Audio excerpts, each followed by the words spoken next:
Today I want to talk about something that is potentially controversial, but nonetheless an important topic, and that is manufacturer defects in the manufacture of frames.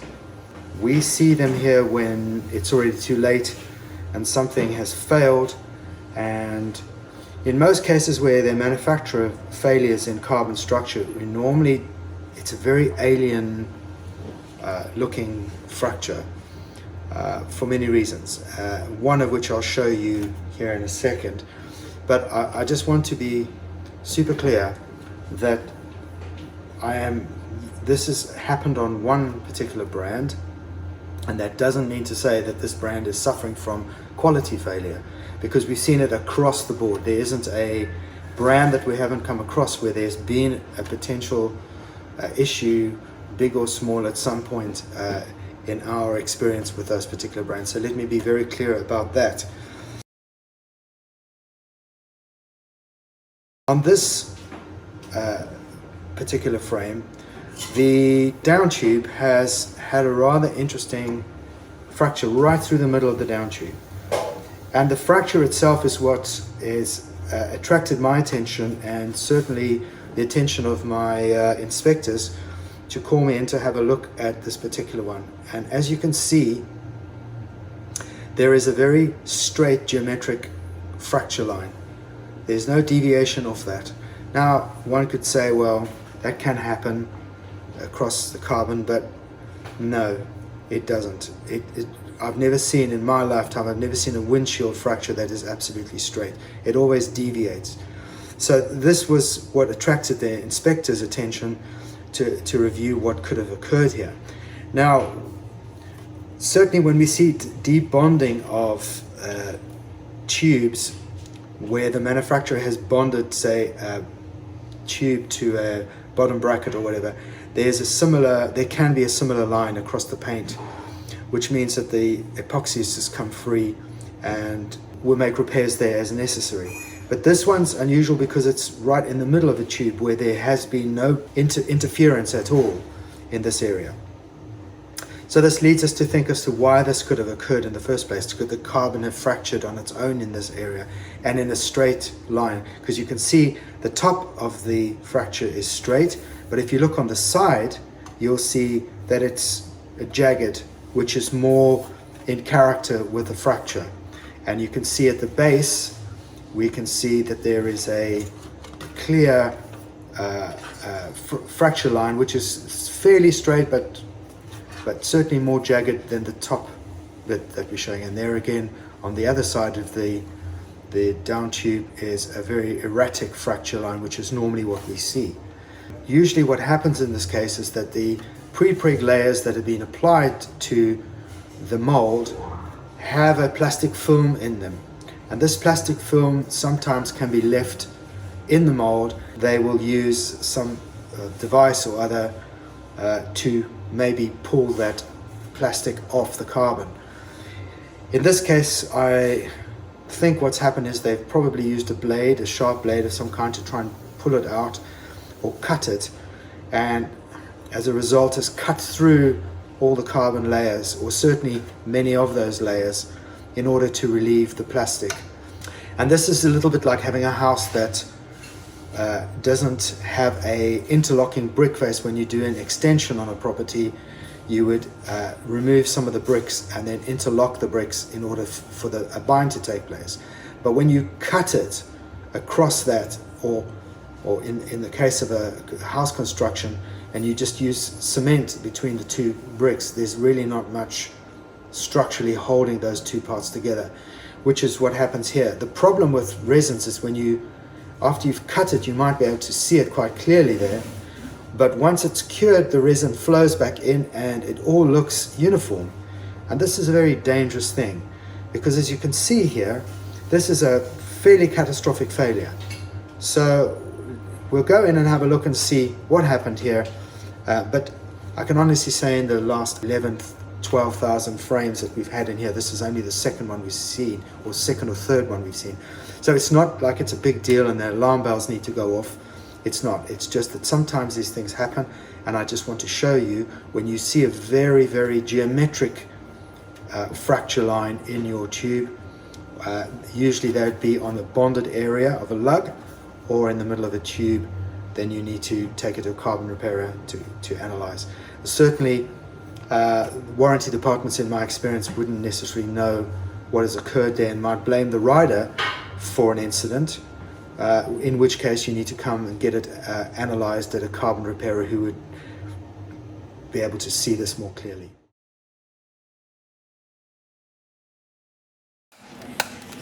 Right, here we have another one where you can see there's a line running down the center of the down tube.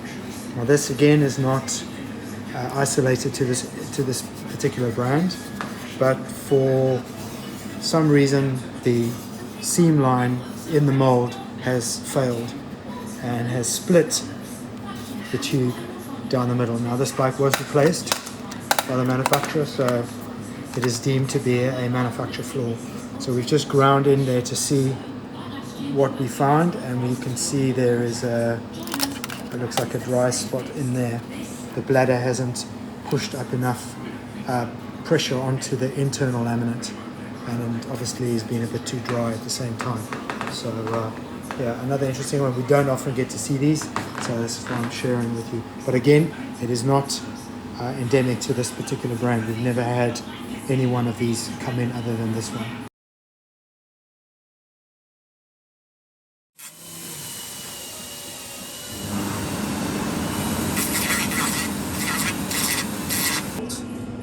So this is fractured along this tube. You can see there's an air pocket right there. Now that is a case of possibly a bladder failure where the internal compression for the mold has not done its job and it's left an air pocket there. This is why many of the manufacturers have X-ray machines to look for these type of anomalies inside their frames. So this obviously happened to break here. So we don't know why this broke here, but this might be a contributing factor because we're now going to have to remove all the material in this area to identify where more of this exists, because this is a potential time bomb. So yeah, it does happen from time to time when they slip through the net. So it's good that sometimes we're able to find these and rectify them if possible.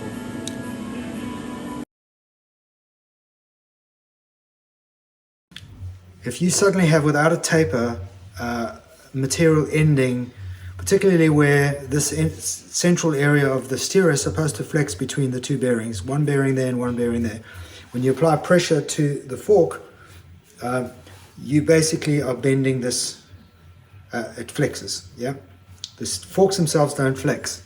So this is the area that's designed to flex. Now when you have a thick section going to very thin in the middle of the flex area, the thin wall material will snap at the point where it joins the thick section, because that is where it's flexing more than the rest, as opposed to an even flex. This area here is literally, as a result of weight, has gone backwards. But yeah, that seems to be what we found here, is that hard edge. The failures occurred within about 5 millimeters of that hard step, which is likely a bit of a design error. Raised section of 3 millimeters, straight hard edge converging to the 1 to 2 millimeter step.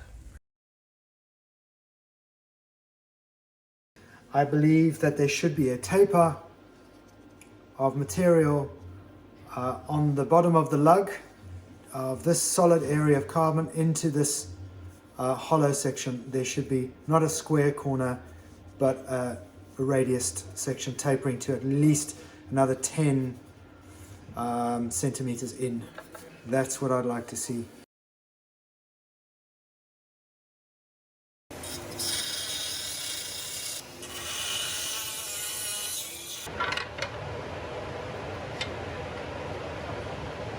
We've got 59 millimeters compared to 40 on the old one.